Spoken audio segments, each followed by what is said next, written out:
जरा इमेजिन करो, अगर पूरी दुनिया आपको नाकाम कहने लगे, हर दरवाजा आपके लिए बंद हो जाए और बार बार रिजेक्शन मिले, तो क्या होगा? क्या आप आगे बढ़ पाएंगे? शायद नहीं।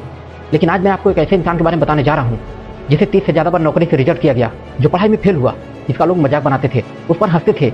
लेकिन आज वही इंसान दुनिया के सबसे बड़ी कंपनियों में से एक का मालिक है। जी हाँ, मैं बात कर रहा हूँ जैक मा की। जैक मा का जन्म चीन के एक साधारण परिवार में हुआ। ना कोई अमीरी बैकग्राउंड, ना कोई बड़ी पहचान और ना ही कोई सपोर्ट सिस्टम। बचपन से वो पढ़ाई में कमजोर थे, खासकर मैथ में इतना कमजोर कि वो स्कूल में कई बार फेल हुए। लेकिन मेरे दोस्त, कमजोरी किस्मत नहीं, कमजोरी हार मानना होता है।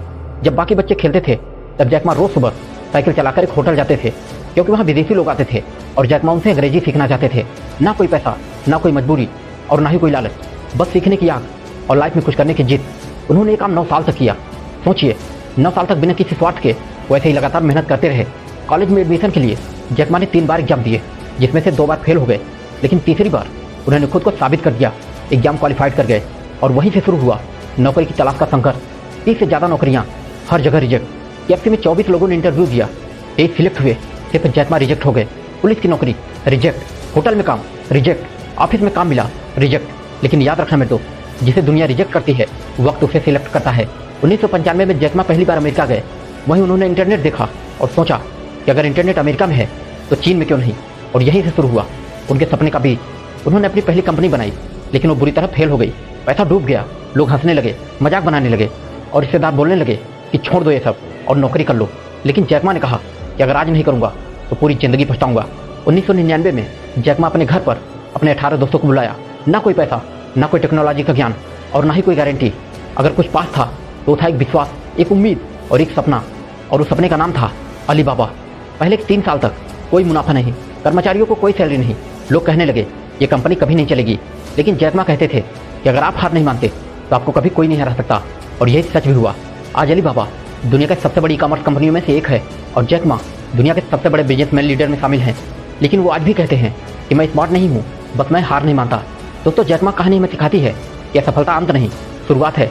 रिजेक्शन आपको तोड़ने के लिए नहीं, कुछ बनाने के लिए मिलता है। अगर आपके अंदर कुछ करने का जुनून है तो हालात भी कोई मायने नहीं रखता।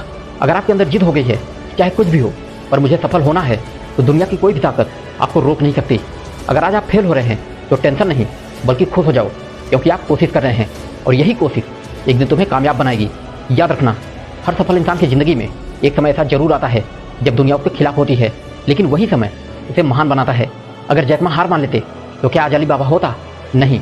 सवाल ये नहीं है कि आप कितनी बार गिरे, सवाल ये है कि गिरने के बाद आप कितनी बार उठने की कोशिश किए, और यही चीज़ तुम्हें तुम्हारे मंजिल तक ले जाएगी। जैक मा की ज़िंदगी हमें बहुत बड़ा सबक सिखाती है। सफलता हारने का नहीं, सीखने का नाम है। रिजेक्शन असफलता नहीं, सफलता की सीढ़ी है। सफल बनने के लिए डिग्री से ज़्यादा सोच जरूरी है। खुद पर विश्वास करना इंसान की सबसे बड़ी ताकत है। आज के युवा सफल क्यों नहीं हो पाते? क्योंकि जल्द ही हार मान लेते हैं। बस एक ही रिजेक्शन से हिम्मत टूट जाती है। लेकिन याद रखना, अगर जैक मा एक रिजेक्शन से हार मान लेते तो आज अलीबाबा नहीं होता।